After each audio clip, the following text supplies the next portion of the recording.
বেশ কয়েকদিন আগেই আমার শাশুড়ি মা হঠাৎ করে অসুস্থ হয়ে পড়ায় তাকে আমরা কল্যাণী জেনারেল হাসপাতাল, যেটি শিল্পাঞ্চল প্ল্যাটফর্মের ঠিক অপোজিটে অবস্থিত, সেখানে ভর্তি করেছিলাম। তো মা এখন সুস্থ আছেন, মাকে ভালো বাড়িতে নিয়ে আসা হয়েছে।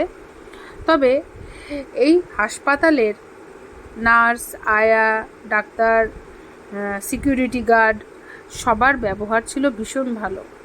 আমরা ভীষণ খুশি মা সুস্থভাবে বাড়ি ফিরে এসেছেন। আর এখানের একটা ভালো, যেটা আমাদের সবথেকে বেশি ভালো লেগেছে, যদিও এখানে বাইরের খাবার অ্যালাউ করে না, কিন্তু একজন ডায়েটিশিয়ান ম্যাডাম আছেন, উনি সবসময় সব পেশেন্টকে, বিশেষ করে মাকেও দেখেছি, জিজ্ঞেস করেছে যে মার কী খেতে ইচ্ছে করছে।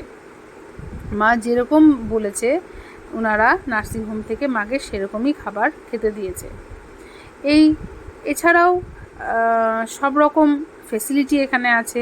আমার তো খুব ভালো লেগেছে।